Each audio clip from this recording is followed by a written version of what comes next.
मांगा, इसके कुछ वीडियोस मैंने देखे हैं। वाह। आप लोगों से कह रहे हैं कि आपके पास जितना चाहे दान दे दो, अपना मकान दे दो, फ्लैट दे दो, बंगला दे दो, घोड़ा दे दो, गाड़ी दे दो, सोना चांदी, बैंक, एफडी, मंगलसूत्र, अंगूठी, लुगाई लड़का छोड़ के सब मुझे दे दो। ये हमारा डिस्क्लेमर रहता है दरबार के पहले का। लोगों को जो भावनाएं रहती हैं कि गुरु परंपरा के लोग और साधु लोग दरबार इसलिए लगाते हैं, भगवान को इसलिए रखते हैं कि ये कमाई का जरिया बनाते हैं। और हमने अपने दरबार में बैनर लगा करके वो माइक पर ठोक करके बोलते हैं कि यहाँ किसी भी प्रकार का शुल्क, फीस, दक्षिणा नहीं लगता। पर अगर तुम शिष्य मानते हो अपने आप को और हम गुरु हैं, तो गुरु परंपरा के नाते अगर कुछ भी तुम दे दो, अगर आप भी इंडिया टीवी का ये हाउस हमारे नाम करें, हमें कोई दिक्कत, हमें कोई दिक्कत। और लेते भी हैं, लेना बुरा नहीं है, उपयोगिता बुरी है। लेकर के उसका सदुपयोग करते या दुरुपयोग करते। हम लेते हैं, कोई अगर देता है तो स्वीकार करते गुरु के नाते। हम उस परंपरा से हैं जहां अंगूठा तक दान गुरु को दे दिया जाता है, हम भी लेते हैं। कितना कितना कमा लेते हैं? हमारी तो कोई फिक्स कमाई नहीं है, क्योंकि हमारी कोई कंपनी या बिजनेस नहीं है। कोई चढ़ा जाता है, हमारे पास करोड़ों सनातनियों का प्यार, लाखों करोड़ों लोगों की दुआएं, हजारों संतों का आशीर्वाद, इतनी कोई हिसाब किताब तो रखता होगा ना कि कितना पैसा आया। जितने सनातनी उतनी कमाई, हिसाब आप लगाओ। ज्यादा बातें इसलिए होती हैं कि आप जो स्टंट करते हैं पब्लिसिटी के लिए, आप ऐसी ऐसी बातें कह देते हैं। आप कहते हैं कि बिना वीजा के हनुमान जी रावण की लंका में घुस गए थे। ये जो मॉडर्न युवान भाई बहन है, इनको लंका प्रवेश के बारे में बताएंगे तो इनको ये लगता है कि ये घिसी पिटी बातें इनके दादा परदादा बताते रहे, ये बेचारे ऊब गए। इनको कुछ ऐसा चाहिए कि उस अध्यात्म से ये कनेक्ट हो पाए। और जैसे रावण ने मुझसे फोन पे बात की। हाँ बिल्कुल, हम वही बोलने ही वाले थे। लगता है आज हमारी शक्ति आपके पास पहुंच गई। तो हमें आपको समझाना है, रावण से फोन का बात का मतलब सबके अंदर रावण बैठा है। कोई ऐसा दुनिया में नहीं जो गलत कृत्य देख रहा, गलत कर रहा और सच जानते हुए चुप है, वो रावण की दृष्टि का आदमी। तो हनुमान जी लंका गए, इसको इन युवानों को कैसे जोड़े? इन्हें तो वीजा, पासपोर्ट, फॉरेनर ये शब्द पता है। तो इनसे कनेक्ट करने के लिए हमारा अध्यात्म इतना विशाल और इतना अथाह है कि उसमें कुछ भी आप डाल दो वो आप सोच रहे हैं कि आपको अध्यात्म पता है, इनको नहीं पता। इस देश की जनता को आपसे ज्यादा अध्यात्म पता है। ऐसा हमने नहीं कहा। हमें अपने हिसाब का पता है, उन्हें अपने हिसाब का। वो अपने में श्रेष्ठ हैं, हम अपने में अब जो कोशिश कर रहे हैं विद्यार्थी। हमने ऐसा कभी नहीं कहा कि हम श्रेष्ठ हैं, और ये आरोप हमें नहीं लगता कि ठीक है। आपका ये कहना कि मेरे पास एक गधा है जिसमें वाईफाई है और वो प्लेन में भी वाईफाई चलता है, ये मजाक की बातें नहीं है। लोगों की दृष्टि से, भावनात्मक दृष्टि से देखा जाए तो ये बहुत गहरा विषय है। मजाक की दृष्टि से अगर कोई देखेगा तो देखो, जाकी रही भावना जैसी, प्रभु मूलत देखी तिन तैसी। भगवान की कोई लीला को सिर्फ रास लीला को उठाते हैं, लेकिन हम तो महाभारत भी उठाते हैं।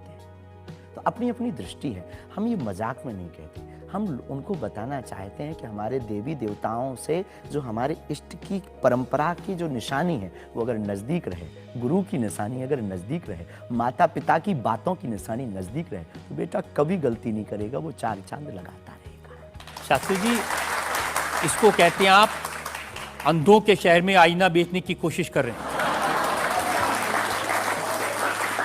ऐसा हमारा भाव नहीं है, अपितु हमारा भाव ये है कि उस केवल वाईफाई को हम बताते नहीं, उसकी महिमा भी बताते हैं, और दरबार में आने वाले लोगों को उसकी महिमा का अनुभव भी कराते हैं। तो फिर वो जो बात मजाक की है ना, वो फिर अध्यात्म, आस्था, ईश्वर से जुड़ करके नास्तिक भी आस्तिक बन जाता है। देखिए, आपको भोले भाले लोगों को बताना चाहिए कि भाई ये मैं मजाक में कह रहा हूँ, विनोद हम कहते हैं, और ये मैं असल में बहुत बार बोलते हैं विनोद हम कर रहे हैं, हम बहुत बार बोलते हैं। अब कोई हमारे विनोद को सीरियस ले ले तो वो उसका निजी अनुभव है। तो अब मैं लोगों को बता दूं कि एक बार बगैर टिकट पकड़े गए थे आप रेलवे में। हाँ, ये तो बताना चाहिए। बिल्कुल पकड़े गए थे, लेकिन ये भी बताइए कि हम टीटी से ही 1100 रुपया लेकर आए थे। उसी टीटी से लेकर आए थे, जिस वाईफाई की आपने चर्चा की उसी वाईफाई की दम पर उसके बाप का नाम बताकर लेकर आए थे। इसी तरह की बातें कह के ऐसे दिखाते हैं जैसे चमत्कार कर दिया, जैसे मेरे ऊपर हनुमान जी की बहुत कृपा हो गई, मैं भविष्यवक्ता हूं, और फिर जो भोले भाले लोग हैं वो प्रभावित हो जाते हैं। हमने कभी ये नहीं दावा किया कि हम चमत्कारी हैं। आज भी आपकी अदालत में हम कहते हैं कि हम कोई चमत्कारी नहीं है, हम कोई ईश्वर नहीं है, हम कोई महात्मा नहीं है, हम एक आम इंसान हैं। लेकिन हमारी अपने इष्ट के प्रति आस्था, ऋषि परंपरा के प्रति आस्था है, जो महर्षि वाल्मीकि से पत्र दरबार की महिमा चली है, उस महिमा का हम अनुकरण करते हैं और उस आस्था में उलझनों में का रास्ता मिल जाता है, तो उसे आप चाहे चमत्कार मानिए अथवा फिर आप अपनी बुद्धि से जो जिसने जो जाना वो हमें माना। देखिए शास्त्री जी, बहुत सारे ऐसे लोग हैं, गरीब हैं, परेशान हैं, बीमारियों से थके हारे हैं, डॉक्टर से आशा छूट जाती है, हॉस्पिटल से आशा छूट जाती है, वो आपके पास आते हैं, वो सोचते हैं यहाँ इलाज मिलेगा। किसी का बच्चा बोल नहीं सकता, किसी का बच्चा चल नहीं सकता, वो लोग बड़ी आस्था विश्वास लेके, जो मैंने जानकारी हासिल की, वो आते हैं, सोचते हैं कि यहाँ से शायद उन्हें कोई रास्ता दिख जाएगा, और उन्हें मिल जाता है।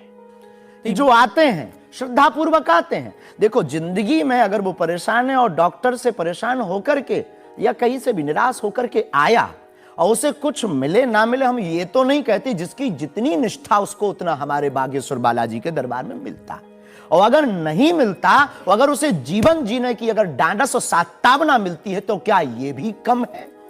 बिना पैसों में, बिना दक्षिणा दिए, बिना कुछ लगे अगर हनुमान जी से जुड़ रहा, अगर वो प्रभु से जुड़ रहा, अगर उसे जीवन जीने में 4 दिन की जिंदगी है, डॉक्टर ने कह दिया तो मर जाओगे, लेकिन बागेश्वर धाम के नाम से उसके चेहरे पे मुस्कुराहट है कि मेरा हारे का सहारा है, तो अगर ये मुस्कुराहट उसके चेहरे पर आती, इससे किसी को गुस्ताखी क्यों? देखिए, अगर बागेश्वर धाम आने से लोगों का इलाज हो जाता है, तो फिर आपको कैंसर हॉस्पिटल बनाने की क्या जरूरत है? यही तो हम बताना चाहते हैं कि दुआ और दवा दोनों आवश्यक है। हमने ये नहीं कहा कि हम डॉक्टरों के खिलाफ हैं। अब मैंने पूछ लिया तो आपने दवा ऐड कर दिया उसमें। नहीं, हमने औषधालय बागेश्वर धाम पर खुलवाया है और मंदिर के समीप खुलवाया है। वहां पर ग्राम पंचायत का भवन है, वहां पर आयुर्वेदिक औषधालय है। दुआ और दवा मतलब नीचे दवा है और वहां ठीक नहीं हुए तो दुआ के लिए चढ़ जाओ मंदिर पर, दोनों काम करें, ठीक है। और ये कोई नई बात नहीं है, हमने ऐड नहीं की, डॉक्टर खुद ऐड करता है, ऑपरेशन करता है, जब ठीक नहीं होता तो वो भी कहता है तुम भी प्रार्थना करो। लेकिन ये सही है कि जिस इलाके में आप हैं, उस इलाके में बहुत सारे ऐसे लोग हैं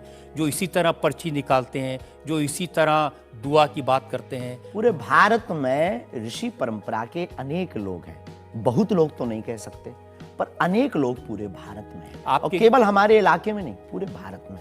हमारे इलाके में बागेश्वर बालाजी की महिमा और दादा गुरुजी के पास दरबार से, कृपा से बहुत से महापुरुष और भी। मैं बताता हूँ, एक लवलेश नाम के गुरुजी हैं, 20 साल की उम्र है, और वो भी इसी तरह से पर्ची निकालते हैं। हम कभी ऐसे मिले नहीं, इस भाव से हमारा कभी मिलना नहीं हुआ, और इस विषय पर उनका निज मत हो हम कह नहीं सकते, ईश्वर जाने। नहीं, मत तो पता नहीं, उनके ऊपर रेप का इल्जाम है और वो जेल में है, कह नहीं सकते।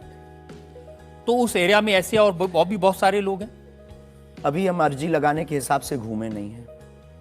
आप कहो तो इस बार जाकर के घूमेंगे कितने लोग हैं। अभी तो हमें एक पता है, छतरपुर जिले में एक गढ़ा गांव है, वहां बागेश्वर धाम है, वहां सदगुरु सन्यासी बाबा से परंपरा चली दरबार की, आप भी आइए। ये बात सही है कि देश में बहुत सारे ऐसे लोग हैं जो कहते हैं हमारे पास सिद्धि है। एक जयपुर में है, उन्होंने बताया कि मैंने कर्ण पिशाच को साधा हुआ है, और वो भी किसी की भी डेट ऑफ बर्थ बता देते हैं, किसी के परिवार वालों का नाम बता देते हैं। हमारे पास ऐसी कोई सिद्धि नहीं, ना हमने ऐसी कोई साधना कर रखी है।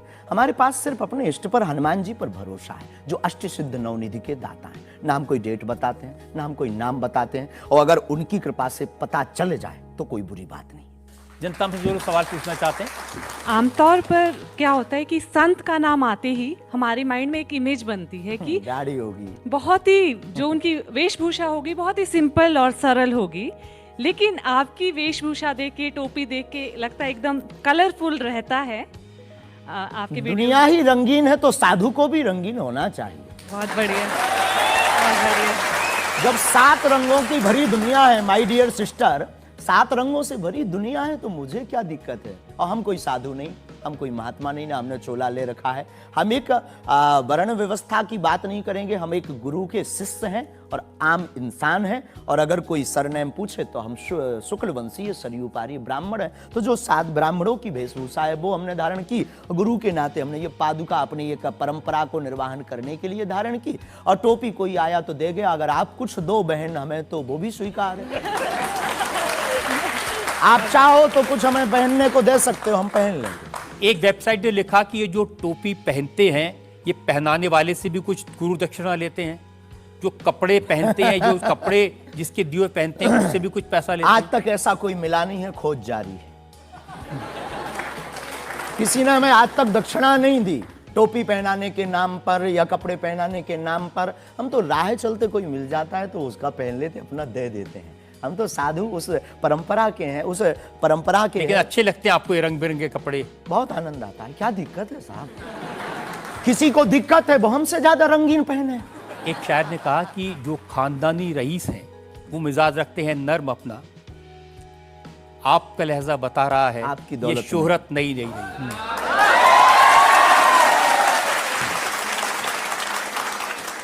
लोगों को लगता है, हमें लगता है कि हमारे जीवन में न हमें धन प्रिय है, न मान प्रिय है, न सम्मान प्रिय है, हमें हनुमान प्रिय है। और हमने जब से जन्म लिया तब से हम धनवान है, क्योंकि हमारे हनुमान है। और दुनिया का प्रत्येक हनुमान भक्त धनवान है जिसके जीवन में हनुमान है। और वो निर्धन है इस दुनिया में जिसके जीवन में भगवान नहीं, वो निर्धन है। और अगर बाप हनुमान हो और धनवान हनुमान हो और उनका भक्त अगर रंगीन ना हो, पीला लाल ना हो, जब हनुमान जी लाल देह लाली से हो सकता तो लाल पगड़ी क्यों नहीं हो सकती? ये मुझे पता चल गया है कि आप इसी तरह की डायलॉग बाजी करके ही इतने पॉपुलर हुए हैं